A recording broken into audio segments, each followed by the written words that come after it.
हर लोगों को सुरक्षित रखा जाएगा, ऐसे दावे हैं। किसी भी तरीके की समस्या नहीं होगी, स्वास्थ्य व्यवस्था दुरुस्त होगा। लेकिन उसके बावजूद भी इन सारे बातों पर, इन सारे वादों पर प्रधानमंत्री नरेंद्र मोदी खुद नजर बनाए हुए हैं। प्रधानमंत्री ने पीएम केयर फंड की शुरुआत की और उसके बाद लोगों को सहायता करने की बात की। लेकिन ऐसा लगता है कि इन सारी जो वादे हैं और इन दावों हैं और इन दावों के बीच में जो फंड है यानी कि पीएम केयर फंड, आज उस फंड में ही एक तरीके से लग रहा है जैसे कि कोई चोर घुस आया है। तैयारियां तो की जा रही है सब कुछ, लेकिन उसके बावजूद भी समझ नहीं आ रहा है कि क्या है पीएम फंड का फंडा।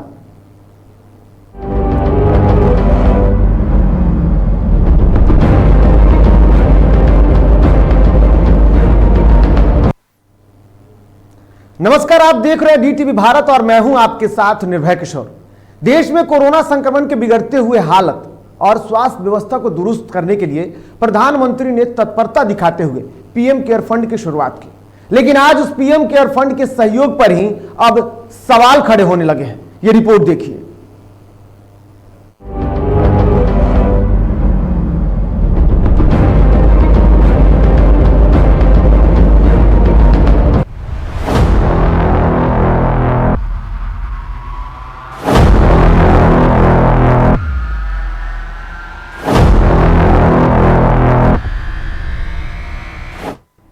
न बदली व्यवस्था न सुधरे हालात, क्या बात है मोदी सरकार। देश में बढ़ते कोरोना संक्रमण के बीच बिगड़ती हुई स्वास्थ्य व्यवस्था को दुरुस्त करने के लिए प्रधानमंत्री नरेंद्र मोदी ने 27 मार्च 2020 को पीएम केयर फंड का ऐलान किया और कोरोना महामारी जैसे इस विपदा से निपटने के लिए लोगों से दान करने की अपील की, जिसके बाद देश की जानी मानी हस्तियों और औद्योगिक घरानों ने इसमें बड़ी रकम दान की। इस फंड के लिए पैसे देने वाले को कारपोरेट सोशल रिस्पॉन्सिबिलिटी यानी CSR के तहत देश में छूट भी मिली। वहीं पीएम केयर फंड में जमा हुए पैसे से सरकार ने स्वास्थ्य व्यवस्था को दुरुस्त करने का बीड़ा उठाया और सबसे पहले देश में कोरोना संक्रमण से आपदा की स्थिति को देखते हुए और स्थितियों को पहले से ही भांपकर वेंटिलेटर को खरीदने का निर्णय किया और 58,850 वेंटिलेटर का ऑर्डर दिया, जिसमें देश में तकरीबन 30,000 वेंटिलेटर खरीदे गए। वैसे तो साल 2020 में देश में वेंटिलेटर की संख्या को लेकर कोई सरकारी आंकड़ा उपलब्ध नहीं था, लेकिन सरकारी आंकड़ों में कुल आईसीयू बेड के हिसाब से अंदाजन देश में 18 से 20,000 वेंटिलेटर उपलब्ध थे, जो कि बिगड़ी हुई हाल में बचाव के लिए कम थे, जिसके बाद सरकार ने वेंटिलेटर खरीदने का फैसला लिया।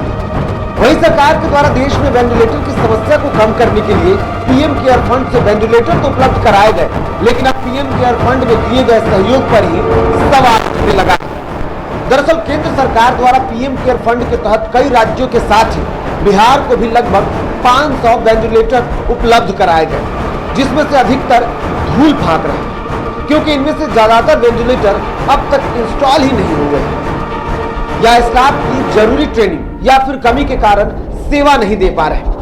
बिहार को मिले इन वेंटिलेटर में राजधानी पटना के साथ ही प्रदेश के कई जिलों में वेंटिलेटर भेजा तो गया था, लेकिन पटना एम्स अस्पताल को छोड़कर प्रदेश के लगभग अस्पतालों में वेंटिलेटर काम नहीं कर रहे हैं। वहीं मधुबनी में पीएम केयर फंड के द्वारा मिले कुल 6 वेंटिलेटर अब भी धूल फांक रहे हैं, जिसको लेकर डीटीवी भारत संवाददाता आकिल हुसैन ने मधुबनी जिला मुख्यालय स्थित ग्रिप्स अस्पताल का दौरा किया, जहां उन्होंने देखा कि मधुबनी जिला प्रशासन द्वारा ग्रिप्स अस्पताल को 6 वेंटिलेटर दिए जरूर गए, परंतु वह अस्पताल के कोने में अपनी बारी का इंतजार कर रहा है। वहीं इस संबंध में अस्पताल प्रबंधक ने बताया कि जिला प्रशासन से मिले सभी वेंटिलेटर खराब हैं, जिसे ठीक कराने का प्रयास किया जा रहा है। जी, हमें प्रशासन की तरफ से 6 वेंटिलेटर प्रोवाइड किया गया था और वेंटिलेटर के साथ साथ हमें सारी ज़रूरत की चीज़ें और जितने भी हेल्प हमें प्रशासन की तरफ से चाहिए थी वो हमें मिली है। पीएम केयर से 6 वेंटिलेटर मिला था आपके हॉस्पिटल को, चल रहा है कि नहीं? जी, पीएम केयर से जो 6 वेंटिलेटर मिले उसमें इनलेट आउटलेट का प्रॉब्लम है। उनका जो आउटलेट है वो हमारे इनलेट से मैच नहीं करता, उसके लिए हमने अपने टेक्नीशियन से बात की है। 3 वेंटिलेटर जो है बहुत जल्द कार्यरत हो जाएगा, बाकी 3 के लिए हम रेल के इंजीनियर से बात कर रहे हैं, टेक्नीशियन, ताकि वो आके जो भी उसमें त्रुटियां ठीक करें। अब सवाल उठता है कि जिन अस्पताल के पास वेंटिलेटर ऑपरेटर करने वाले डॉक्टर भी हैं, वहां दिए गए वेंटिलेटर ही खराब है। कोरोना के कठिन दौर में सरकार अपनी कमी को सुधारने के बजाय सिर्फ वेंटिलेटर के नाम पर अपनी वाहवाही बटोर रही है। लेकिन सच क्या है, ये सब आपके सामने है। डीटीवी भारत के लिए मधुबनी से अकील हुसैन की रिपोर्ट।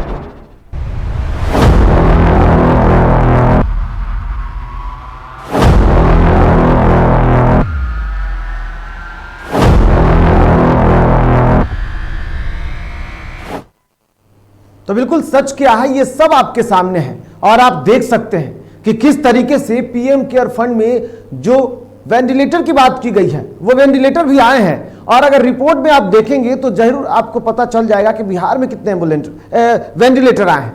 वेंटिलेटर तो आए हैं लेकिन काम नहीं कर रहे हैं। हम एक बार फिर से जुड़ते हैं, हमारे जो सहयोगी हैं मधुबनी से अखिल हमारे साथ जुड़े हुए हैं। अखिल, क्या लगता है ये सब कुछ जिस तरीके से आपने जो रिपोर्ट की है, 6 वेंटिलेटर जो है वो प्राइवेट अस्पताल में पड़े हुए हैं जहां सब सुविधाएं उपलब्ध हैं। सरकार भले ही ये कह रही हो कि हमारे पास डॉक्टर नहीं है, लेकिन प्राइवेट अस्पतालों में ये सारी सुविधाएं हैं, फिर भी 6 वेंटिलेटर काम नहीं कर रहे हैं। जी बताना है कि मधुबनी जिला की आबादी करीब 24 लाख है। 24 लाख पर जिला प्रशासन का कहना है कि निजी अस्पताल बिल्कुल एवं हमारे जो 6 वेंटिलेटर मिले पीएम केयर फंड से टोटल 15 वेंटिलेटर काम कर रहे हैं। बिल्कुल जब हमने इसकी पड़ताल किया, जब क्लिनिक अस्पताल जब पहुंचे तो वहाँ 6 वेंटिलेटर उपलब्ध कराए गए थे आपको पीएम केयर फंड से। बिल्कुल जब वहाँ देखा कि एक कपड़े से छौ झापे हुआ गया था, तब हमने वहाँ के व्यवस्थापक से पूछा तो उन्होंने बताया कि 6 वेंटिलेटर कोई काम का नहीं है, इसके लिए हम बाहर इंजीनियर बुला रहे हैं, उसके बाद ही इसको ठीक करके किया जाएगा। लेकिन उसने एक कारण भी बताया कि हो सकता है 3 ठीक हो जाए लेकिन 3 नहीं ठीक होगा। बिल्कुल 3 हो सकता है ठीक हो जाए, लेकिन 3 अभी फिलहाल ठीक होने की उम्मीद नहीं है और इसके लिए बजाते उनको बड़े जानकार इंजीनियर जो होंगे उसकी जरूरत होगी। लेकिन हम आपको बना के रखेंगे, आप अकील हमारे साथ रहिए। आइए जरा सा ग्राफिक्स के जरिए देखने की कोशिश करते हैं कि किस तरीके से कोरोना के काल में जब पीएम केयर फंड की बात की गई है, जो हम बात कर रहे हैं कि आखिर में इस फंड का फंडा क्या है, जरा सा उसको समझने की कोशिश करते हैं, बिहार की स्थितियों पर नजर डालते हैं और बात सबसे पहले करते हैं कि क्या ऐसे ही हम कोरोना से जंग जीतेंगे जब लोग परेशान हैं और उन्हें वेंटिलेटर की जरूरत है। कोरोना के काल में धूल फाक रहे हजारों वेंटिलेटर, ऐसे कोरोना से जंग जीतने पर सवाल खड़ा हो रहा है और ऐसे में बिहार में लगभग 250 से अधिक जो वेंटिलेटर हैं वो बंद पड़े हुए हैं। अब ग्राफिक्स के जरिए भी देख सकते हैं कि किस तरीके से जो हम जानकारियां दे रहे हैं। इसके साथ साथ 900 वेंटिलेटर पीएचसी से लेकर मेडिकल कॉलेज अस्पताल में लगाए गए हैं। कहीं बिजली कनेक्शन नहीं है तो कहीं मानव संसाधन उपलब्ध नहीं है। सरकार ये दावा तो कर रही है कि हम वैकेंसीज निकाले हुए हैं, लोग नहीं आ रहे हैं। आखिर में अगर लोग नहीं आ रहे हैं तो ये जिम्मेदारी किसकी बनती है? सवाल है, ये बड़ा सवाल है। इसके साथ साथ किसी काम के लिए नहीं, पीएम केयर फंड में भेजे गए जो भी वेंटिलेटर है वो सभी किसी काम का नहीं है, वो सभी खराब के खराब पड़े हुए हैं। लगभग वेंटिलेटर खराब पड़े हुए हैं। कई तो ऐसे हैं जो स्टोर रूम में पड़े हुए हैं जिनका अब तक रैपर भी नहीं हटाया गया है। वहीं मधुबनी की अगर हम बात कर रहे हैं तो मधुबनी में धूल फांक रहे हैं 6 वेंटिलेटर, 6 के 6 खराब है। और हम नहीं कह रहे हैं बल्कि आपने खुद सुना किस तरीके से जो अस्पताल के प्रबंधक हैं उन्होंने इस बात को स्वीकार किया और कहते हैं कि 3 ऐसे हैं जिनमें छोटी मोटी कमियां हैं जिसको दुरुस्त किया जा सकता है, 3 नहीं ठीक हो सकते हैं। वही पीएम केयर फंड के तहत जो वेंटिलेटर मिले हैं वो सभी लगभग खराब हैं, ऐसा उनका कहना है। वेंटिलेटर के अभाव में कई लोगों की मौत हो चुकी है और देश में यह हालत है। अगर सिर्फ मधुबनी की हम बात करें तो मधुबनी में लगभग जो वहां की स्थितियों को देखा जाए तो वहां पर 44,87,379 जनसंख्या है और उसके मुताबिक सिर्फ 6 वेंटिलेटर वहां पहुंच पाना, समझ सकते हैं अगर लोगों की स्थिति खराब हो तो क्या इस 6 एम्बुलेंस के जरिए उससे बचाया जा सकता है। और ऐसे में बिहार में वेंटिलेटर पर सवाल खड़े होने लगे हैं टेक्नीशियन और इसके साथ साथ निजी अस्पतालों की भी तैयारियों पर सवाल उठ रहे हैं। और ऐसे में ये जो आंकड़े आए थे यानी कि पीएम केयर फंड में लगभग 2000 करोड़ रुपए के वेंटिलेटर खरीदे गए थे। इस तरीके से जब कोरोना के पहले काल में देश में जब स्थितियां बिगड़ने लगी थी तो सरकार ने अपने तैयारियों के लिए स्थितियों पर समीक्षा करते हुए वेंटिलेटर लाने की बात की थी और 2000 करोड़ रुपए के वेंटिलेटर खरीदे गए थे। हमारे साथ अखिल जुड़े हुए हैं। अखिल, क्या लगता है सरकार जो दावे कर रही है वेंटिलेटर लाना, लोगों के स्वास्थ्य को बचाने, लेकिन आपने जिस तरीके से रिपोर्ट की और मधुबनी की ही स्थितियों से देख सकते हैं कि बाकी अन्य जगहों में वेंटिलेटर तो गया है, लूट खसोट भी हुआ होगा क्योंकि वेंटिलेटर खरीदे गए हैं, उसके बावजूद भी फायदा नहीं दिख रहा है। जी जी निर्वेद जी बताना यह है कि आपको यहाँ मधुबनी को 6 मिला था, पीएम केयर से 6 मिला था, उसमें भी आपको यहाँ रामपट्टी में कोविड केयर सेंटर है, वहाँ लगाया गया था, लेकिन कोई भी काम नहीं किया। तो अपनी खामियां छुपाने के लिए वहाँ बताया गया कि हमारे पास टेक्नीशियन नहीं है, चलाने वाले डॉक्टर नहीं है, जिसके बाद फिर निजी अस्पतालों से प्रशासन ने पूछा कि किनको जरूरत है जो ले चलावे। फिर उसके बाद सिविल अस्पताल में कहा कि ठीक है हम ले सकते हैं क्योंकि हम मरीज को देख रहे हैं कोविड के, तो हमको दे दिया जाए। वहाँ जब दिया गया 6 वहाँ जमा है, लेकिन एक भी वहाँ काम नहीं कर रहा, उसका खुलासा खुद वहाँ के चिकित्सक ने किया है। बिल्कुल, तो बिल्कुल जिस तरीके से आपने कहा कि प्रशासन जो है वो अपनी तैयारियों को कहीं ना कहीं छिपाने की बात कर रही है। अखिल, आपसे जानना चाहेंगे कि अगर आप मधुबनी में हैं और मधुबनी में सिर्फ 6 जो वेंटिलेटर है वो तो गए हैं, लेकिन बाकी अन्य स्थितियों को आप देख रहे हैं वहां पर, वहां स्वास्थ्य व्यवस्था की अगर बात की जाए तो क्या तैयारी कर रखा है वहां प्रशासन ने? देखिए डीएम साहब ने पीसी में हम लोगों को बताया, बिल्कुल हमसे जहां तक संभव हो जो सुविधा हमारे पास व्यवस्था है उसके तहत हमने जहां जग हुआ पहुंचाया। हाँ, सच्चाई यह है कि ऑक्सीजन का जब भी मामला हुआ है डीएम पीछे नहीं आते हैं। डीएम जैसे भागलपुर हो, बेगूसराय हो, दरभंगा हो, समस्तीपुर हो, इन चारों जिला से ऑक्सीजन लाला कर उपलब्ध कराया है। परंतु वेंटिलेटर का जहाँ तक सवाल है तो वेंटिलेटर सरकारी स्तर पर नहीं है, बल्कि प्राइवेट अस्पतालों पर ही निर्भर कर रहा है। वो भी 15 का डाटा दिया गया है, 15 में 6 पीएम केयर है, बाकी सब निजी अस्पताल का वेंटिलेटर है जो काम कर रहा है, लेकिन पीएम केयर वाला काम नहीं कर रहा। इस संबंध में हमने सिविल सर्जन से बात किया था, सुनील कुमार यहाँ के सिविल सर्जन, उनसे बात किया था। उन्होंने बताया कि नहीं वहाँ काम नहीं कर रहा था कोविड की, जिस वजह से हम यहाँ दिया। उन्होंने चलने के टाइम जब पूछा तो वो बताने से इनकार कर गया। बिल्कुल आपने वहां देखा, लेकिन आपसे एक और आखिरी सवाल चाहेंगे। वेंटिलेटर की बात है, ऑक्सीजन की बात तो हमने जान ली, लेकिन जिस तरीके से प्रदेश में ऑक्सीजन की माफ कीजिएगा खास करके एम्बुलेंस की समस्या जो सामने आ रही है, एम्बुलेंस को लेकर के अगर मधुबनी की बात की जाए तो वहां पे क्या स्थिति है? यहाँ तो एकदम नहीं है। यहाँ बताते चले कि पीछे भी एक नर्स की मौत हुई है, उसे एम्बुलेंस के अभाव में वहाँ भेजने में देरी हुई थी। दरभंगा पेशेंट को भेजने में देरी हुई थी, जहाँ नर्स को फिर वहाँ भेजा गया था दरभंगा, तो वहाँ क्या हुआ था कि अस्पतालों ने भी लेने से इनकार कर दिया, जबकि तब उसका लेट होने के कारण उसकी मौत हो गई थी। बिल्कुल उनकी मौत हो गई थी और ऐसे में समस्याएं लगातार है। अखिल, आपको हम अपने साथ बनाकर रखेंगे। सीधे चलते हैं न्यूज रूम और वहां हमारे सहयोगी अविनाश जुड़े हुए हैं। अविनाश, स्थितियों पर आपने जिस तरीके से देखा, लगातार आप कोरोना की खबरों पर विशेष अपडेट देते रहते हैं और ऐसे में पीएम केयर फंड से जो वेंटिलेटर बिहार में आए हैं उसमें काफी खामियां देखने को मिल रही है और सिर्फ हमने मधुबनी की तस्वीरें दिखाई जहां पर 6 वेंटिलेटर जो हैं वो खराब पड़े हुए हैं, काम नहीं कर रहे हैं। देखिए जिस तरीके से बढ़ रही थी उसको लेकर काम तो किया गया, लेकिन ये कैसा काम है ये बड़ा सवाल है। अब जब वेंटिलेटर भेजे गए हैं और वो काम नहीं कर रहे हैं तो फिर वो किस काम के हैं? और ऐसे वेंटिलेटरों को खरीदा क्यों गया? अगर भेजा गया उस दौरान खराब हुआ तो कार्रवाई किस पर होगी? और जो मरीज इसकी वजह से ठीक नहीं हो पाएंगे या जिनके लिए भेजा गया था वो मरीज इसका इस्तेमाल नहीं कर पाएंगे, मरीजों को इसका इस्तेमाल नहीं हो पाएगा, तो फिर ये जनता के पैसों का दुरुपयोग क्यों हो रहा है, ये बड़ा सवाल है। देखिए ये सिर्फ एक मधुबनी की तस्वीर की बात नहीं है, आज हम खबर मधुबनी की नहीं कर रहे हो, लेकिन कोरोना काल में हमने देखा किस तरीके से दूसरों जगहों पर भी मशीनें पड़ी हुई हैं, खराब है, उन्हें चलाया नहीं जा रहा, उन्हें उसी तरीके से रखा गया है। यहाँ तक कि आरएस अस्पताल की जो तस्वीर निकल आई है मशीनें हैं और उसमें ताला लगा कर रखा गया है, कोई खोलने वाला तक नहीं है। बड़ा ये सवाल है कि जवाबदेही कौन देगा और किसकी जवाबदेही होगी, ये तय कौन करेगा और कार्रवाई किस पर होगी और कार्रवाई करेगा?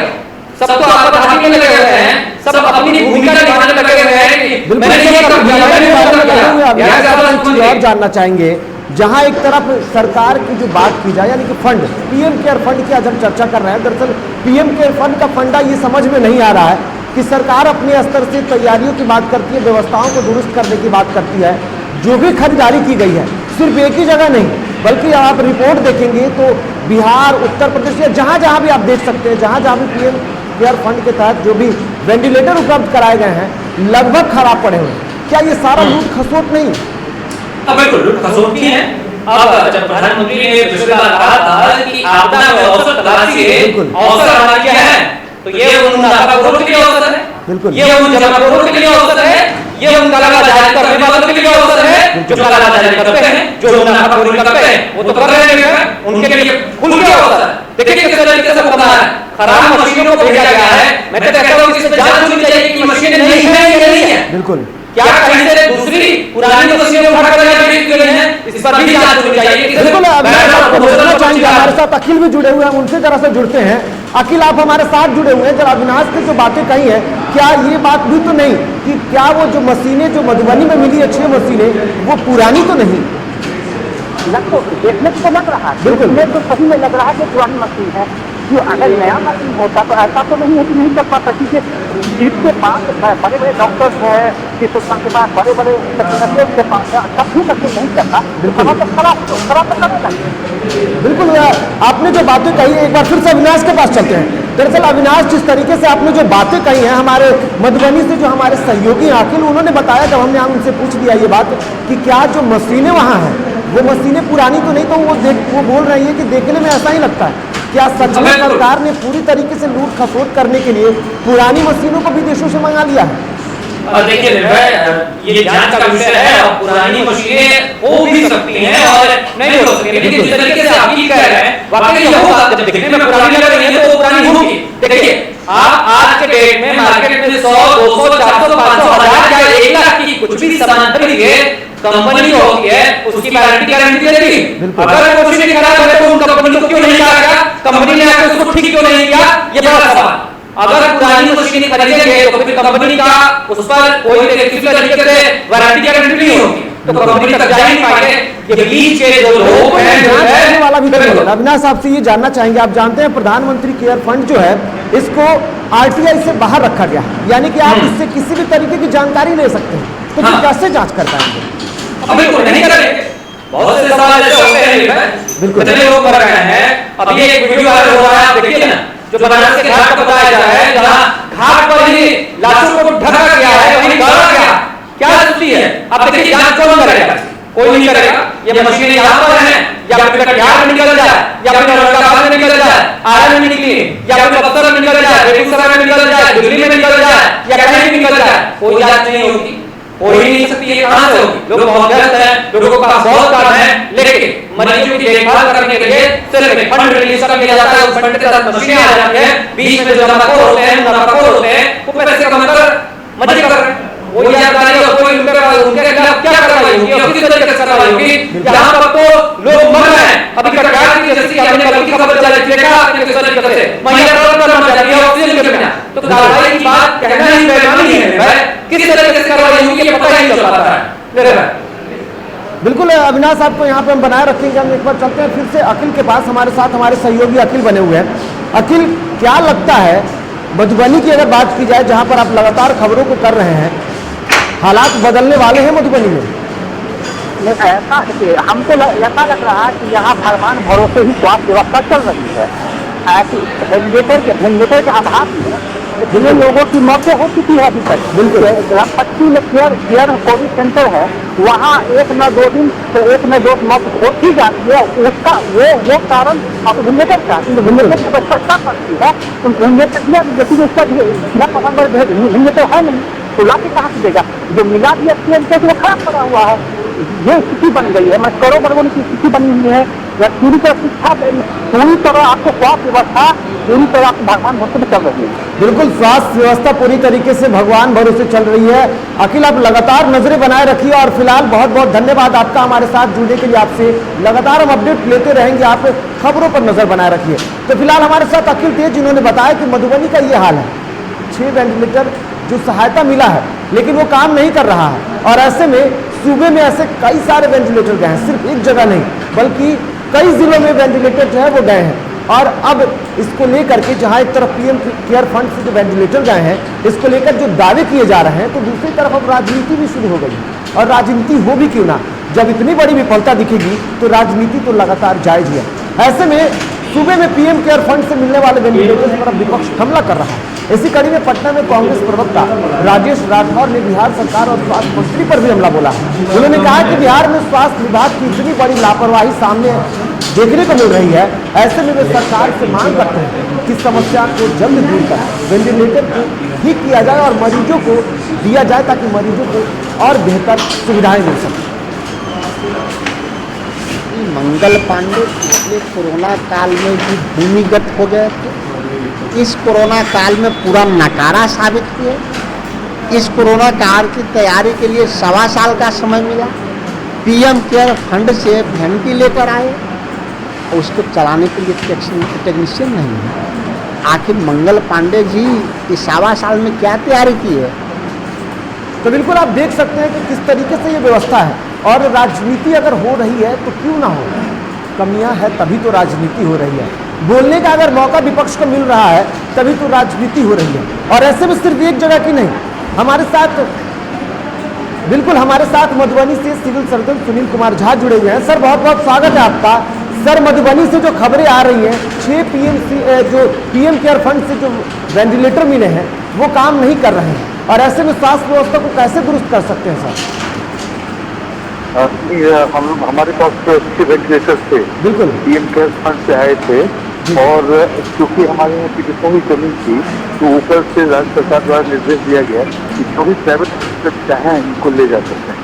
जब पीएम केयर फंड से वो वेंटिलेटर थी वो हमारा कार्य कभी नहीं हो पाया। जी जी। तो हम लोगों ने, उन्होंने मांगा, हम लोगों ने दे दिया बिना कोई देरी किए। हम लोगों ने क्रिप्स हॉस्पिटल से दिखाना है, हम लोगों ने दे दिया। लेकिन सर वो किसी काम के नहीं है। 6 वेंटिलेटर जो है वो कोई काम नहीं कर रहे हैं, और इसमें से 3 तो ऐसे हैं जो उसको जो वारंटी में है तो अब जैसे कि जिस कंपनी ने सप्लाई किया था उस कंपनी से है कि वो इंजीनियर आके गए तो वो इंजीनियर ठीक करेंगे। उनसे 50 चल रहे हैं, उनसे बात हुई है, उसको जल्द से जल्द हम लोग ठीक करवा रहे हैं। बिल्कुल सर, जिस तरीके से आपने कहा कि इसको ठीक करेंगे और उसके बाद वक्त लग रहा है, लेकिन इससे जो नुकसान होने वाला है सर, इससे जो नुकसान होगा आखिर में उसकी भरपाई कैसे करेंगे सर?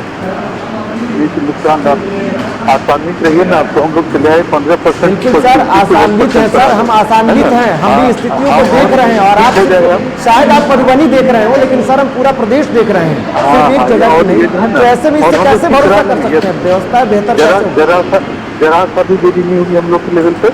हम लोग दिन रात काम कर रहे हैं, उसको आज दिन फॉलो करने वाला हूँ कि उस पर एग्जीक्यूशन का क्या हुआ, उसका इंजीनियर आ रहा है कि नहीं।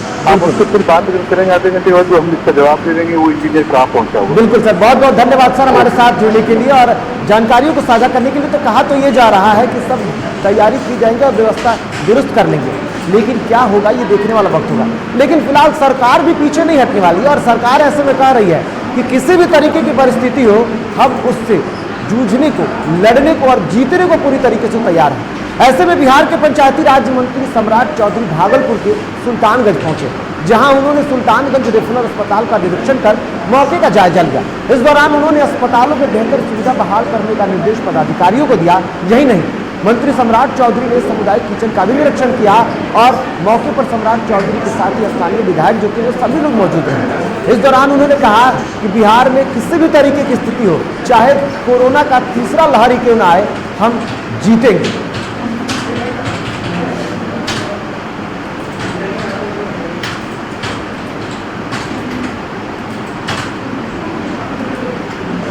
पर हम लोग यहाँ आए और माननीय विधायक जी की चिंता है कि किसी भी हालत में सुल्तानगंज का पेशेंट भागलपुर नहीं जाए, इसका समुचित इलाज यहाँ हो।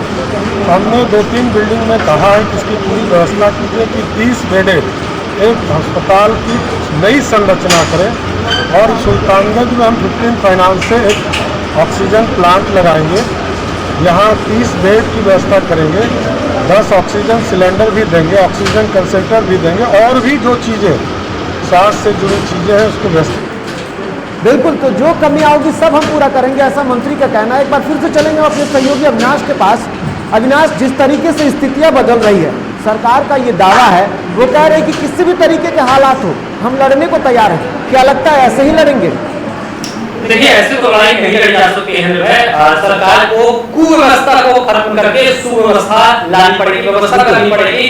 कुछ ऐसे लोगों के लिए जिम्मेदारी तय करनी होगी कि वो कहीं भी गड़बड़ी मिले तो उस पर तुरंत कार्रवाई करें। देखिए जैसा आप सिविल सर्जन साहब को अभी सुन रहे थे, उन्होंने अपना पल्ला झाड़ते हुए कहा दिया कि जिस कंपनी से हमने मंगाया है उस कंपनी को सूचित कर दिया गया है। लेकिन आपने जो सवाल किया कि इसके लिए जो कमियां हैं या फिर इसके लिए अगर इसकी वजह से किसी मरीज की मौत हो जाती है, अगर हम इसको नहीं लगा पाते हैं तो फिर खर्चे का क्या फायदा और नुकसान जो है उसकी भरपाई कैसे करेंगे? क्योंकि भरपाई करने का कोई रास्ता नहीं। सर मंगा दिया गया है, कंपनी कब आएगी, कंपनी की भी उतनी जिम्मेदारी नहीं है। अगर भी तो क्यों रखा हुआ है और क्यों नहीं उसको ठीक कराया गया या आते ही कंपनी ने उसे इंस्टॉल क्यों नहीं किया? देखिए टेक्नीशियन नहीं है सरकार के पास किसी तरीके से जो इन चीजों को कंट्रोल करके चला सके वगैरह वगैरह। ट्रेनिंग की कोई व्यवस्था नहीं है सरकार के पास कि लोगों को ट्रेन करके इस तरीके से जो वेंटिलेटर लगाया जा रहा है उनको प्रॉपर तरीके से चलाया जाने की व्यवस्था की जाए। देखिए कंपनी आएगी वो ठीक करेगी और उसके वजह में वो रखा हुआ है, पब्लिक का पैसा बर्बाद हो रहा है, इसके पीछे कौन जिम्मेदार है इसकी जांच करके फिर एक अलग कमेटी उसको खत्म करने की जरूरत है। सीधे तौर पर कुछ ऐसा रोडमैप लाने की जरूरत है जिसके तहत अगर गड़बड़ होता है और उसकी पुष्टि होती है तो तुरंत कार्रवाई करके उस कंपनी को बैन कीजिए। क्यों उसे ले रहे हैं आप? आपके पास दूसरी कंपनियां नहीं है क्या? आप विदेशों से मंगवाते हैं, कैसे कंपनी खराब हो सकती है? अब अगर ये तो तुरंत इस पेमेंट बिल्कुल करनी चाहिए। और बहुत बहुत धन्यवाद अविनाश साहब हमारे साथ जुड़े और हमने चर्चा की। दरअसल जिस तरीके से स्थितियां हैं और ऐसी स्थितियों में साफ तौर पर जो काम किए जा रहे हैं, जो व्यवस्थाओं की बात की जा रही है, जो तैयारियों की बात की जा रही है, वो पूरी तरीके से फिसलती है। सरकार ऐसे कोरोना से लड़ने की बात तो कहती है लेकिन ऐसे नहीं लड़ा जाता और ऐसे जंग नहीं जीता जाता जिस तरीके से हम सिर्फ और सिर्फ सहायता के नाम पर, सेवा के नाम पर जो भी मशीनरी उपलब्ध कराई जा रही है वो एक जगह की नहीं है और तस्वीरें सिर्फ एक जगह की नहीं है। आज हमने सिर्फ एक जगह की तस्वीरें दिखाई लेकिन ऐसे देश के कई हिस्सों में तस्वीरें हैं, सिर्फ बिहार की ही नहीं। और ऐसे में जो तैयारियां है वो तैयारियां पूरी तरीके से धरी की धरी रह जा रही है और समझ में नहीं आ रहा है कि आखिर में प्रधानमंत्री जो फंड की बात की जा रही है, पीएम केयर फंड की जाती है, वो पीएम केयर फंड जो है वो पूरी तरीके से बेकार है। लेकिन आगे आपका थोड़ा सा बता भी देते हैं कि पीएम केयर फंड आखिर में है क्या और क्यों इसमें इस तरीके की तस्वीरें देखने आ रही है। कोविड-19 महामारी जैसे किसी भी तरह की आपातकालीन या संकट की स्थिति से निपटने के लिए प्राथमिक उद्देश्य के साथ समर्पित राष्ट्रीय निधि की आवश्यकता को ध्यान में रखते हुए इसकी स्थापना की गई थी और इसे राहत प्रदान करने के लिए आपात स्थितियों में प्रधानमंत्री नागरिक को विशेष सहयोग कर सके, इसलिए इसकी सहायता राशि कोष को ही पीएम केयर फंड के नाम से जाना जाता है, जो एक सार्वजनिक धर्मार्थ ट्रस्ट है जिसमें प्रधानमंत्री केयर कोष के पदेन अध्यक्ष और भारत सरकार के रक्षा मंत्री, गृह मंत्री और वित्त मंत्री पदेन ट्रस्टी होते हैं, जिनके पास 3 ट्रस्टी को बोर्ड में बनाने का यानी कि उन्हें नामित शक्तियां होती हैं और ये शक्तियां सिर्फ वो अपने अनुसार खर्च कर सकते हैं और इसका जो भी विस्तार होगा, जो भी खर्च होंगे वो अपने सहयोग से ले सकते हैं। इसमें किसी भी तरीके के खर्च को लेकर के आप उसकी जानकारी नहीं ले सकते क्योंकि ये आरटीआई से बाहर रखा गया है। और ऐसे में अब इस तरीके की जो स्थितियां सामने आ रही है ये सोचने पर मजबूर कर रही है कि आखिर देश में ये फंडा क्या है। फिलहाल मुझे दीजिए इजाजत, नमस्कार।